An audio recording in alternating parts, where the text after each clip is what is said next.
Hi, everybody, and welcome to a comics loving, literacy centered academic episode of Words, Images, and Worlds. I've had one guest on, I've had two guests on, but I think this is my first trifecta. I think this is the first time I've attempted an episode of this show with three guests. So you automatically have me outnumbered.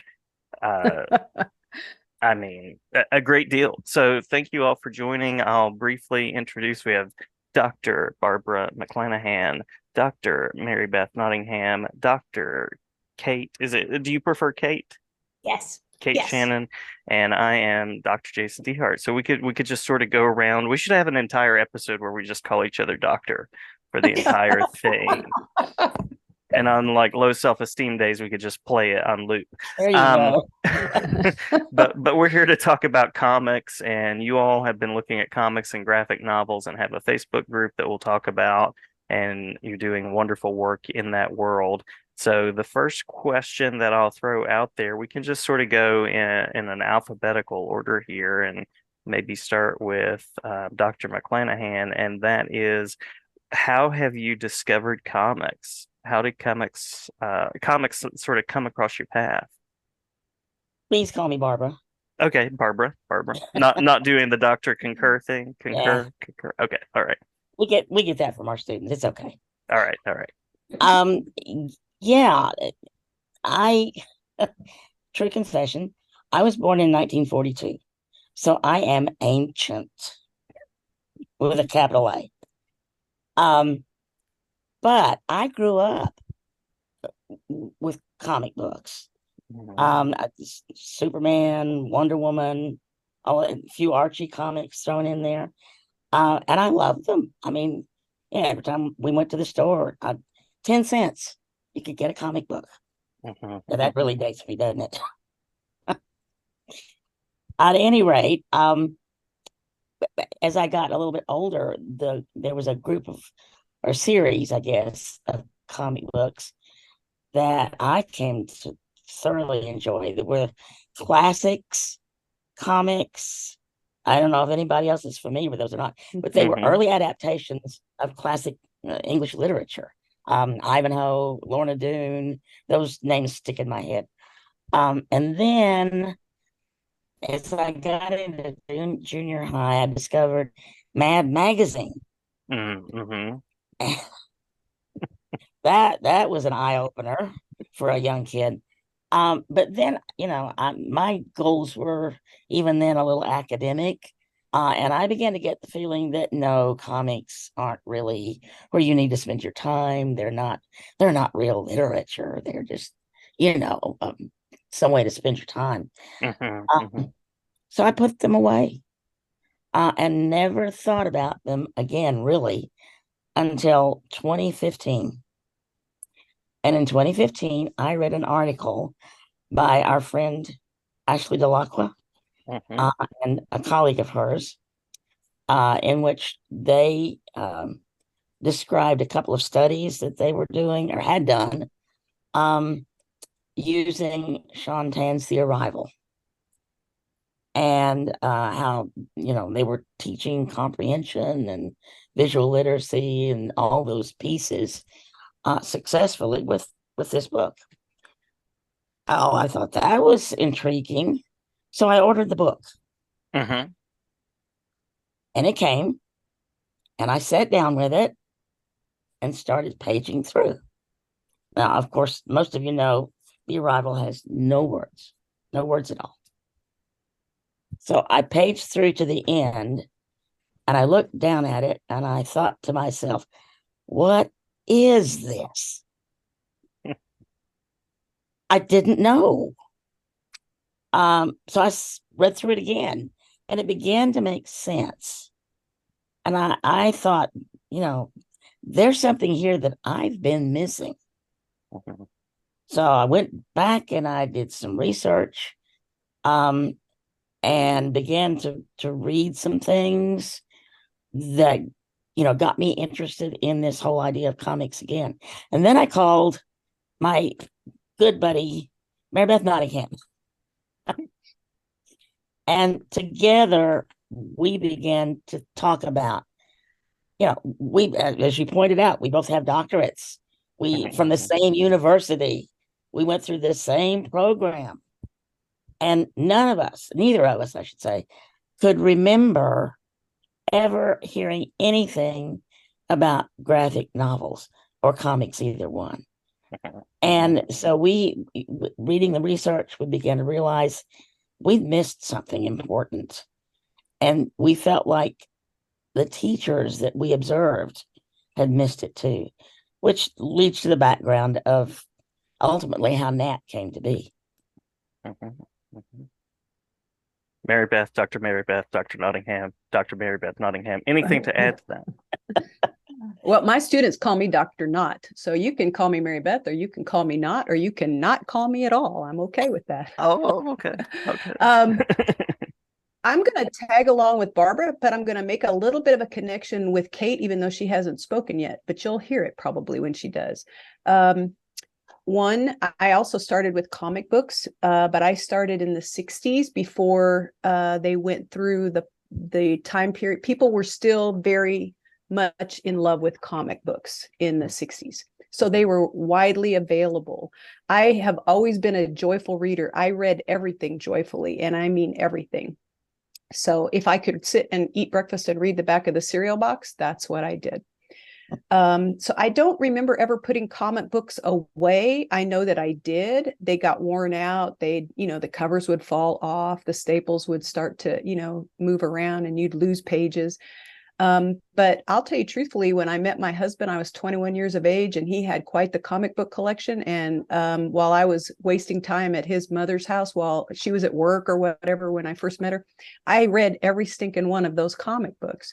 So it's for me a matter of filling in time, I think. As an adult, it became a diagnosis of ADD. I've always said there's no H in there, but I think comic books for me as a young child were a great way to combat a messy mind. And I've learned that over the years. As Barbara said, we did a lot of research. I'm kind of surprised that she didn't throw this out there. When we first began this process, we looked for research. Ashley was one of the few people we actually could find that gave us honest, quality research about working with graphic novels or comic books.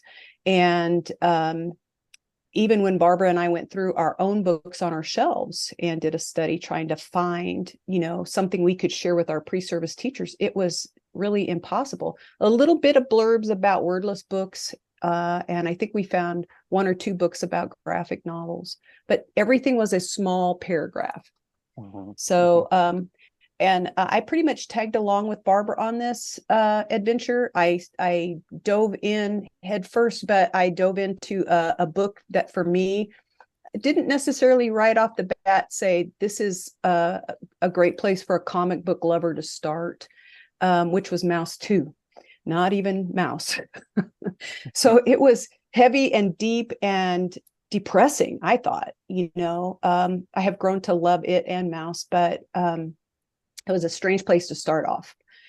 But I did jump in head first, and Barbara says she told you she was ancient, but she didn't tell you she's the Energizer Bunny. So that A kind of gets what do you call it, crossed out, because that Energizer Bunny still keeps going. She roped me in, and I got rope burns and wind burns and everything else, and went along gladly.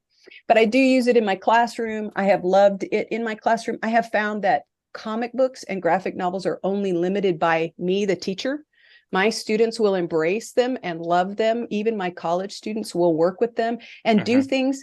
The first time I saw my college students act out a graphic novel, I saw one student do a one-man show by putting props on a table and changing the props to become every stinking character in the chapter that she read, and did it well. Then I realized that I limit them. They're not limited. And if it was true for my college students, it had to be really true for elementary and upper level students, probably, because they were already the ones reading them. I think in my family, I actually now have a claim to fame. If I can say this online, I don't know. Good, I don't know, but I have a graphic novel family tattoo already drawn out. So what makes it a graphic novel is that there'll be a bouquet of flowers representing each of my children, a bee, which they call me bee, that will represent me, and a sound bubble that will say buzz with a huge exclamation point. So we'll tie it all in there. But that's when my children, who were already very much tied into comic books and graphic novels, that's when they realized that it was a serious endeavor for me as a parent. So I have one daughter that has a Wonder Woman cuff tattoo and a granddaughter that has anime tattoo on her arm. So it's a tradition, I guess, I'm going to follow. But that's me. I am planning a new unit. I've tried to get my GNAT family to help me out and do the work for me. They're so hard. It's like pulling teeth sometimes, but it's just made me more determined to pull them in. But I am planning a combination of graphic novel and other literacy formats, but including cooking in the classroom, which I did for 5 years when I taught second grade. We cooked every Friday in the classroom. And I love those searing in the brain experiences that they don't forget. They still, when I see them in Walmart or at Chicken Express, they still talk about it. Do you remember when we made pumpkin soup and I hated it? I'd be like, yes. All right, that's me.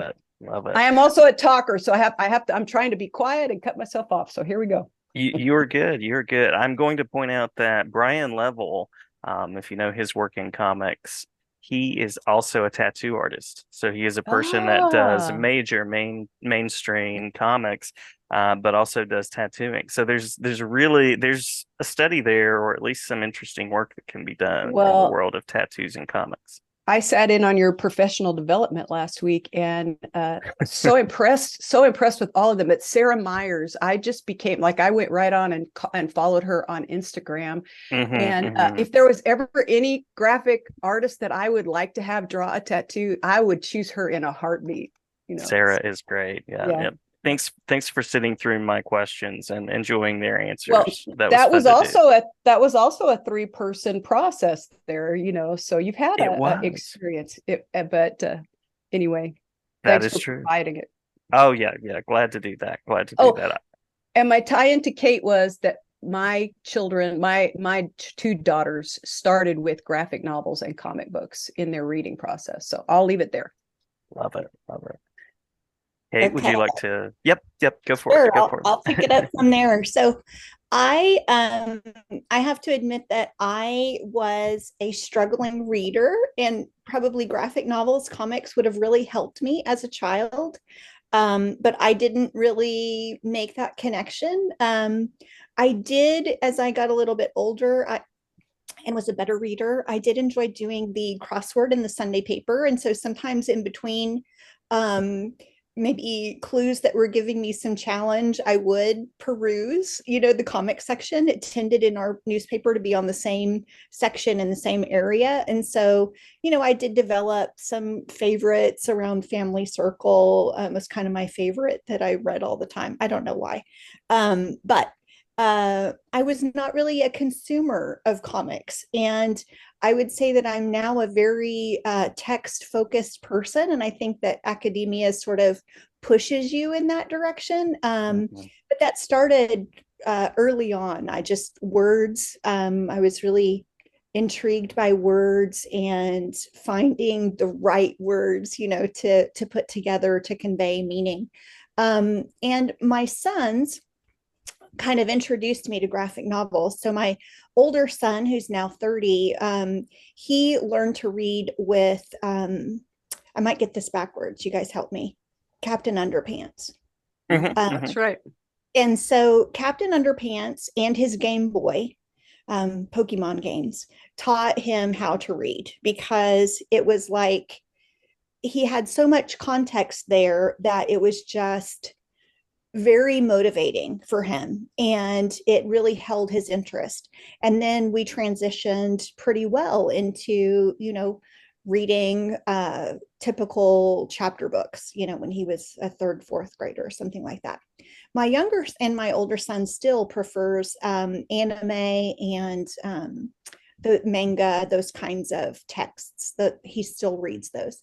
My Mhm. younger son was reading, now I'm going to forget which one it is, Diary of a Wimpy Kid. Mhm. Mhm. And really wanted, to read everything that provided with the visual support for him to read. And he's not quite as much of a graphic novel reader now, but it definitely, I saw it as being very helpful to them as readers. Again, I didn't really make that connection. My husband is an avid collector, so he has several of those specially made boxes, that Mhm. has, a number of comic books in them. And from time to time, he and the boys kind of go through them, and they have comics laying around, and they'll change out the ones that they're kind of reading. And I find it interesting that they do read and reread them kind of over again. They don't just read it once and put it away. They read it a few times. And so I think that practice is another nice connection, especially when we're thinking about close reading strategies. Is really important for us to honor that supports it. So these ladies have drugged me into the 21st century. Are we in the 21st? Yes. With graphic novels. And what I have read now has been primarily due to, their I guess, inspiration for me to revisit graphic novels. And so I find I've generated quite a collection at this point, and they range widely from, things we would use in the K-12 classroom to adult content and even support for teaching. So I'll leave it at that. Thanks for asking about it, Jason. Oh yeah, yeah. I love what I'm hearing because I think we have sort of a longitudinal study here. So we've got the 40s and 50s, the late 40s, where comics were sort of, they started out as propaganda. You had Captain Mhm. America punching Hitler. You had the original Batman with Bob Kane and Bill Finger doing that. And then we go to sort of the late 50s and 60s where you have sort of the counterculture and a lot of commentary about the world at that time coming through Marvel Comics with Kirby, with the Fantastic Four and Namor, and all of the commentary about the atomic possibilities that were part of that, which was the whole Fantastic Four, Namor, and X-Men being sort of encouraging people on the fringes to be accepted and encouraged as heroes. Then I'm 80s and 90s when comics started going dark with Frank Miller and Dark Horse and Vertigo and all of that. And then the big 90s boom where every character grew like 20 times the muscle size. And nobody looked like someone that could actually stand up in real life in comics. And now we have sort of the boom of some of those things still exist in certain ways, but we also have comics for young readers. And Raina Telgemeier, you mentioned Jeff Yep. Kinney, Dave Pilkey. So we have a really interesting sort of cross section here of comics connections. Yep. Yeah, yeah. So with all of that in I think mind, that's what makes our collaboration rich. oh yeah, and the conversation, yeah. We could probably do a 3 hour podcast. I won't keep you 3 hours. Those do exist. There are people that do those. So with all of that in mind, what is something that you would tell a teacher working in literacy right now about the world of comics? And do you want to go in the same alphabetical order? Do you want to go in reverse alphabetical order? Or do you want to start in the middle and sort of emanate out, sort of like earthquake style, epicenter? Well, I'd like to go first. Okay. I think I think Mary Beth and Kate will find some really important things to say, but I want to say this first. Mhm. Because of the history that I shared earlier, and Mary Beth and I scrambling to find evidence of graphic novels being used in the classroom. And I know there are places where it does happen, but as part of our, we we get into classrooms and we observe teachers here in the Southeast Oklahoma, North Texas area. Mm-hmm. And we were not seeing anything related to graphic novels. And as we understood the importance and the value that graphic novels can bring to the classroom, it became, I think, paramount to us that we needed to do something to bring teachers into an understanding and an awareness of the value of comics and graphic novels. So that's my big focus. Now let them take it from there. I'm gonna play on that just a little bit. I love, because I will always defer to the old woman. That's what I call her, old woman. Oh wait, no, that's not what I call her. No. I love Barbara, and I have learned so much from her. So deferring to her comes naturally to me. But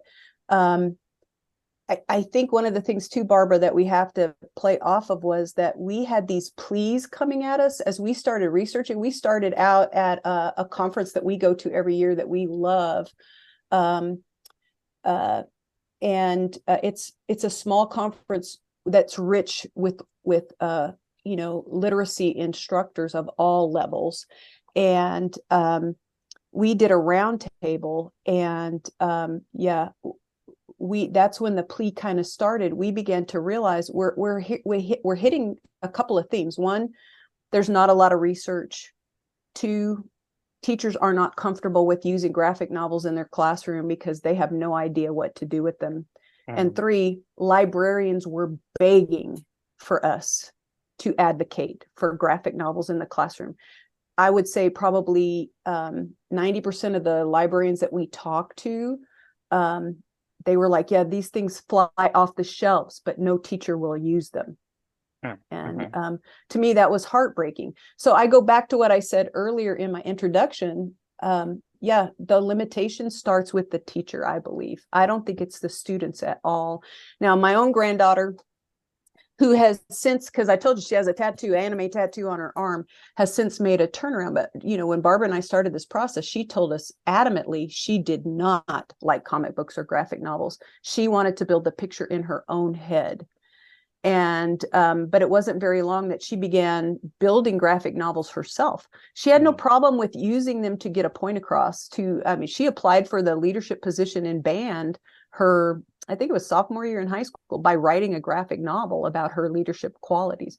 But anime is what pulled her in to actually reading graphically.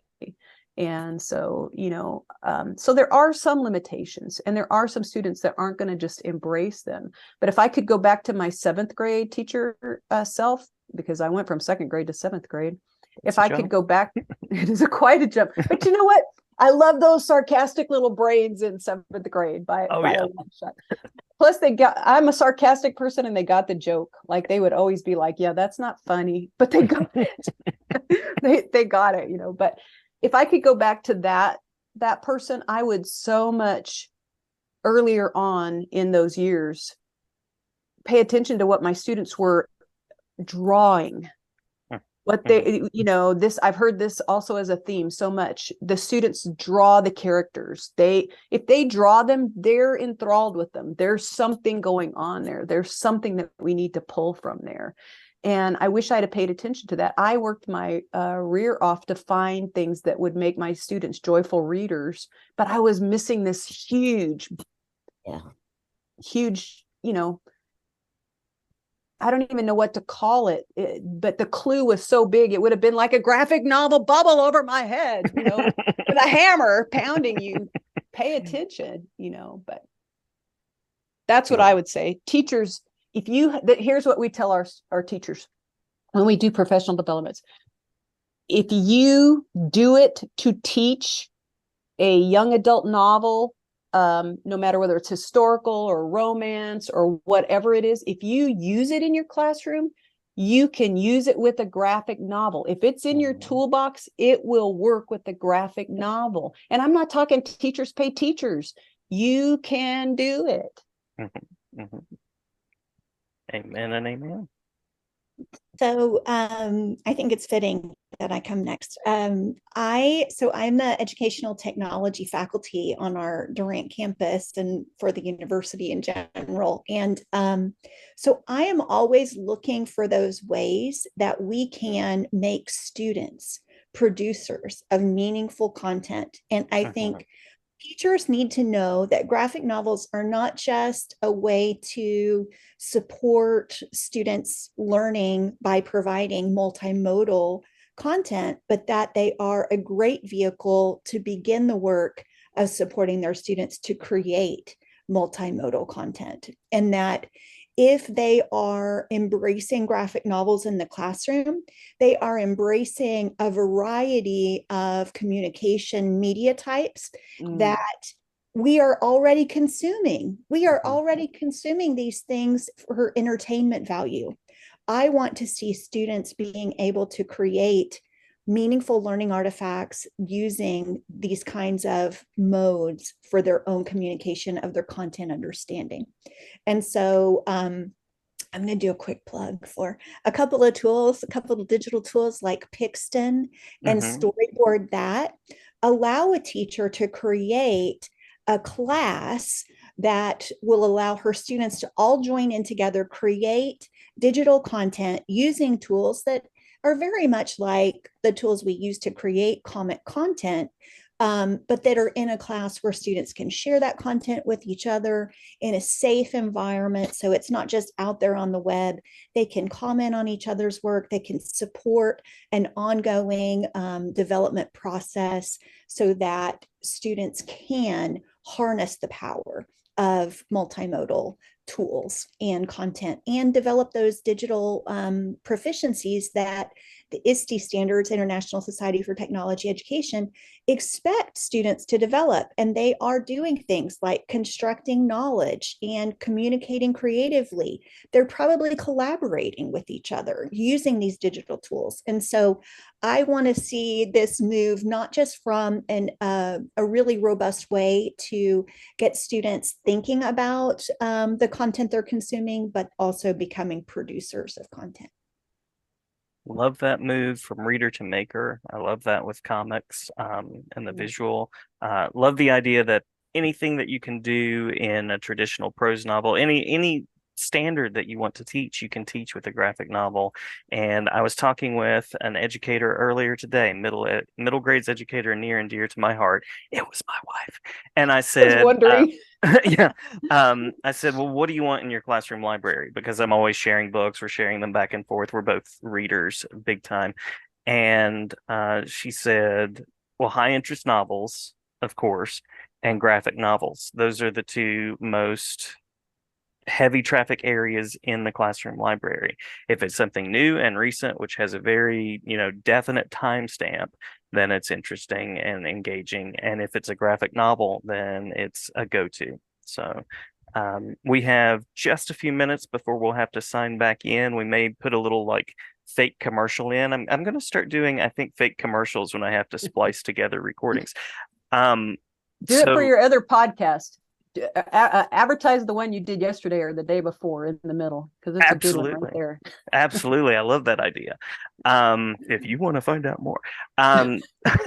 So what are you reading these days? What are some books that you would recommend? I'll start real quickly because it's kind of in a forefront for me. I already told you that I'm working with a Thiem Pham book, Family Style. I love that so much. Yes. Yes, it has become my favorite, which is kind of weird because but I guess because I spent so much time in it, I can see so many ways to use it that are not traditional, that can go into maker processing, like Kate said. But I'm kind of combining multiple learning styles, but we're going to do a little bit of Japanese lesson study. And so that book, every time I turn around, I think of something else, in that process. But um, I have loved all of our more true story um, books. I love Satchel Paige. I love George Takei's. I mean, there's a lot of books that I could call out, but I find that my favorite one is usually the one that I'm reading now, you know, because my favorite one before this probably was The First Cat in Space Ate Pizza, you know. So Yeah. it changes all the time. But right now I'm on a big Thiem Pham. I also went in and followed him right away on Instagram. And that leads me into the next thing that I want to do besides it. You know, I already shared with you too personal about the tattoo, but It's all good. I like it. I already know that you are a Comic-Con aficionado. That's my next thing. I told Barbara and Kate, I want to go to a Comic-Con big time. Me That too. will cause my kids to pass out, I think. My own children. If you're looking for a good one, Charlotte has Heroes Con, and I recommend it. And Baltimore. Both of those are the shows that people tell me are the most comic centered, because a lot of the other ones are like media, Pokemon, that kind of thing. But those are the two that get recommended the most to me. My own daughter, my oldest daughter, lives in Hickory, North Carolina, and works at a comic book store in Hickory, North Carolina. The owner actually has two of them, and I won't plug it because I won't get the title right anyways. But she's the one. She told me about is it HeroCon? That's the one she wants me to come out and visit and go to. So we'll see.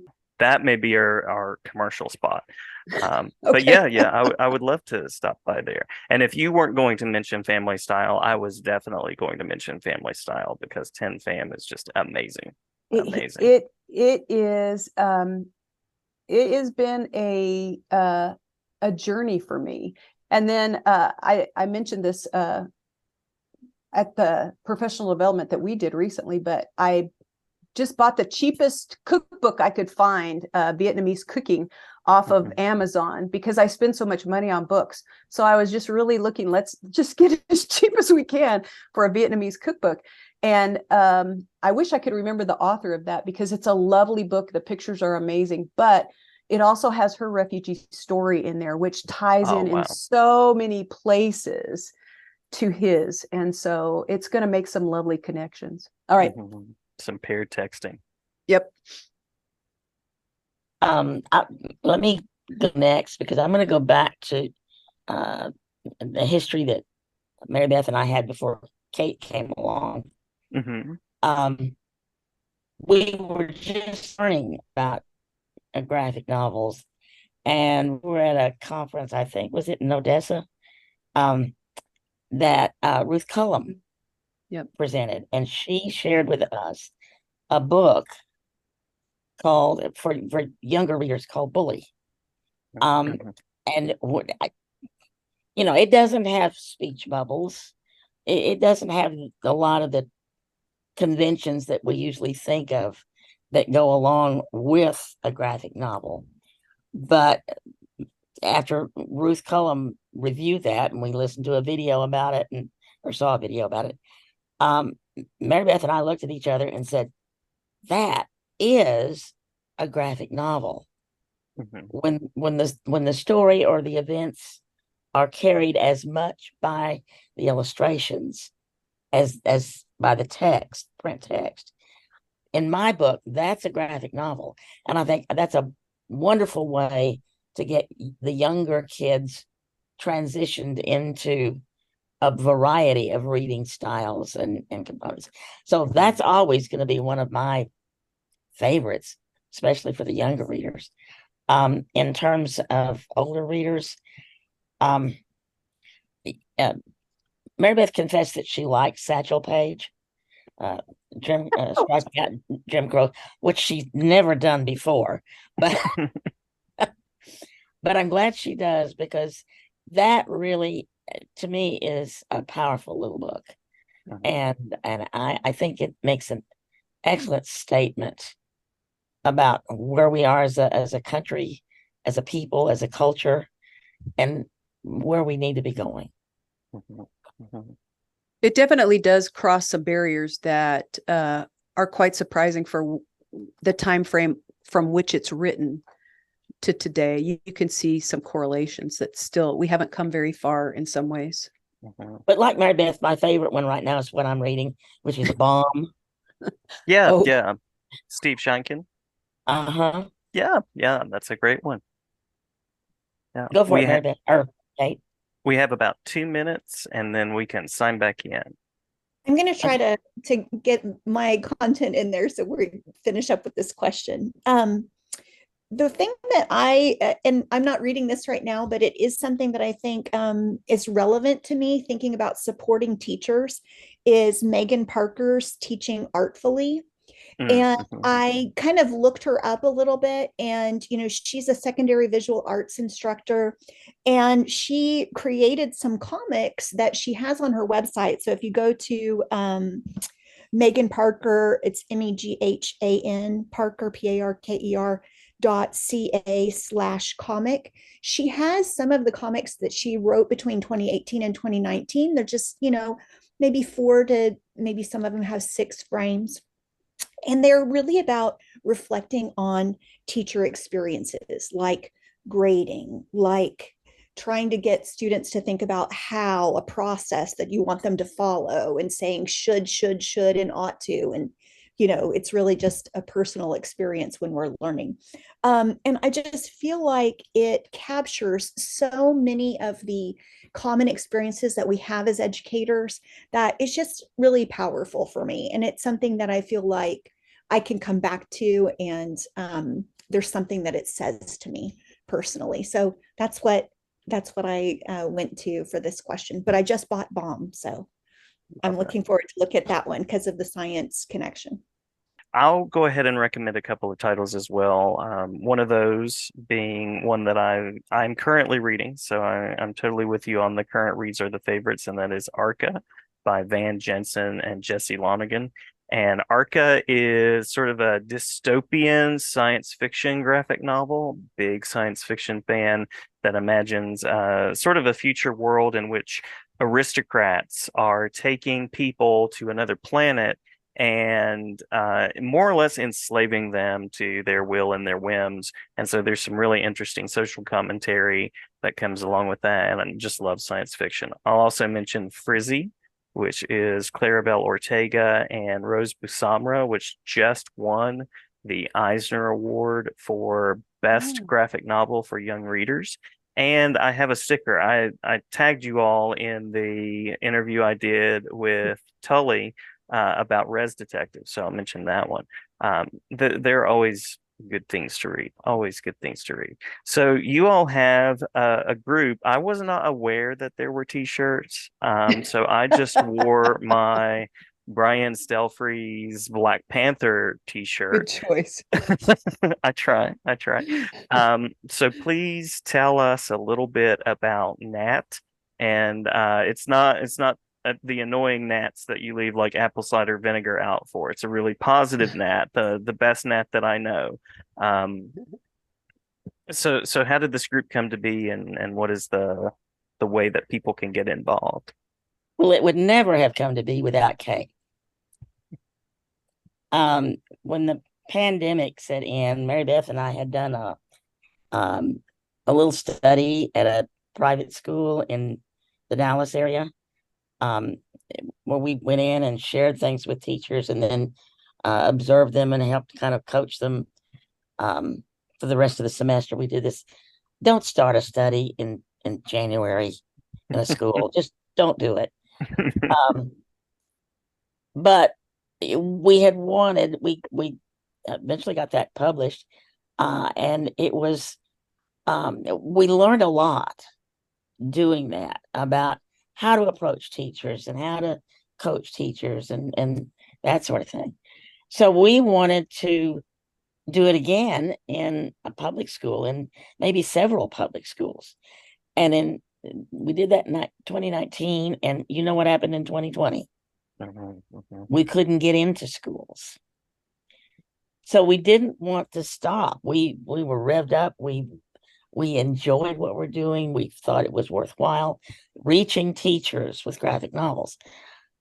So, I was thinking maybe we could do record a meeting of 3 or 4 people who've read a graphic novel and share it on a website or something like that.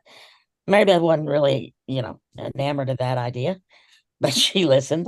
We teach too much on Zoom. It wasn't. It was It a just zoomy wasn't- time. It was Yeah, very it zoomy. was. It still is actually. But about that time, Kate, who works at the same university with us, approached us about she was intrigued by what we were doing, interested. She'll have to tell you her thought process. But she asked if there was any way she could support it, be a part of it. And knowing that her background is technology, we're thinking she can help us get the website going. And she said, no, you don't want a website. You need a Facebook page. And we're going, huh? So really, Barbara, maybe she brought us into the 21st century. Maybe she did. So, Kate, why don't you explain a little bit about how Sure. we stood up and what goes on there? Yeah. So, a good deal of the research that I had done prior to coming to this collaboration with Barbara and Mary Beth focused on professional learning for teachers and how to support that. And so I had been engaged in a kind of long-term study with a school district to support technology integration. And we had tried out lots of different things to get people to be engaged and stay connected. And so one of the things I'm really interested in is kind of capitalizing on this idea of communities of practice and professional learning networks that are self-sustaining. And the research out there is not really very positive about that kind of thing happening, because it turns out that only a few people tend to contribute original content, and then others may engage, but a majority are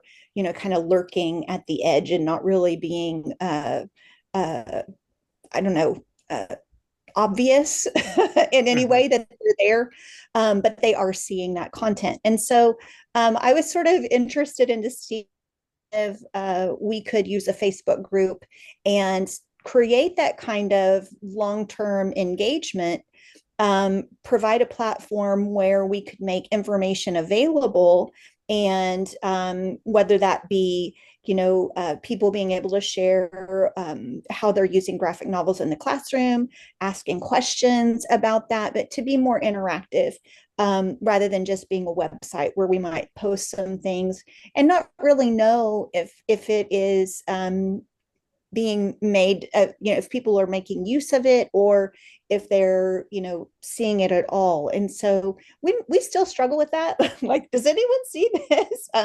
It shows us 50 people saw this, but only 2 people liked it, or so still struggle with how to get content up there. In fact, the chapter that was recently published in the book that you edited kind of addresses that phenomenon and what that looks like, and how we do think that we're kind of pressing on some of those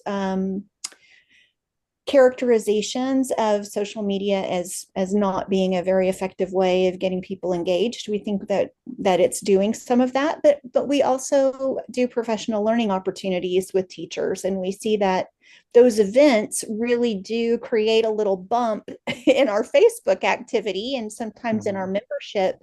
And so it's kind of helped us. This is a design-based research model. So it is like responsive. So as we see something that's working, then we adjust and move in that direction. And so it's kind of caused us to also design and provide some additional learning experiences. And I'll let someone else kind of talk about that. Well, I guess that would be me. The last one left. I think if there's a role that I play here in this process, in this position, I'm probably the antagonist of the group. And I teach different than other people. I think differently, probably very messy. But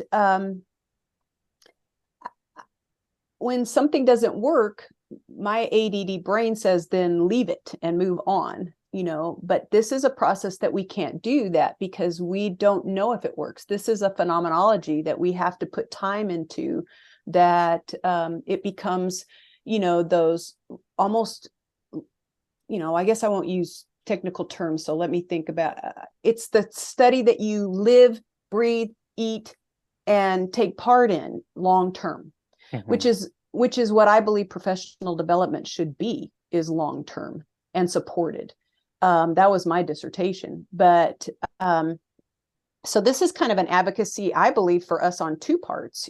For me, it's a professional development. I think it's for all of us a professional development. It's a little bit different for Kate in how she looks at it, because of the technology and the way that we present this professional development. But so let me get back to topic. Let me rewind my bird walking here a little bit. And that would be that we started out, as Barbara says, as kind of looking for a book group, a literature circle process. And we did those for a year without much success. If we invited somebody, they would come. But if we did a mass invitation, then, everybody had a reason they would not be there, or there was something that went on. So we began to look at it and say, well, if this is all that we're providing, this can be done in a podcast format. We can do this very differently. And I'll tell you, I think, Jason, that you were a big, we watch what you do. If you, feel like you're not seen, you're very seen, and you have some stalker fangirls that follow what you do big time. And, you put content out there constantly. I don't know when you rest. Talk about Energizer Bunny, but that podcast process, if nothing else, gave you enjoyment. And the literature circles actually gave the three of us enjoyment. We actually found that we read more graphic novels, and we talked about them, and we interacted with them, and because of them.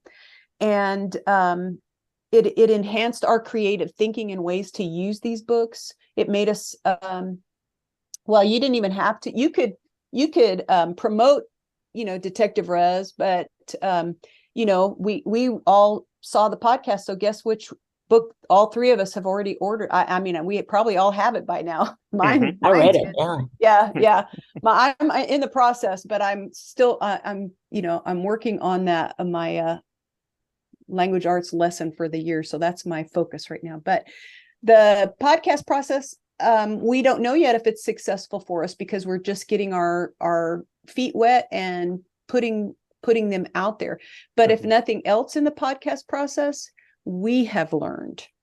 And we have learned from the people presenting, and it helps, just like assessment helps, it helps us guide our next process and our next instruction. So, but so does the fact that we have to remain constantly aware of what's happening in the field that we're in. And so you help that a lot, Jason, because you're if there was somebody that I would say was a big advocate for comics and graphic novels, your name would be out there. Ashley's, Delacroix, and yours would all be out there. I'm so bad with names.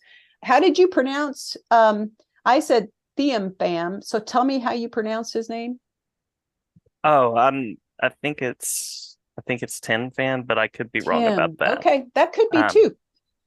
I try to go phonetically, and sometimes that doesn't work when you're talking about different cultures, right? It's not a phonetic process.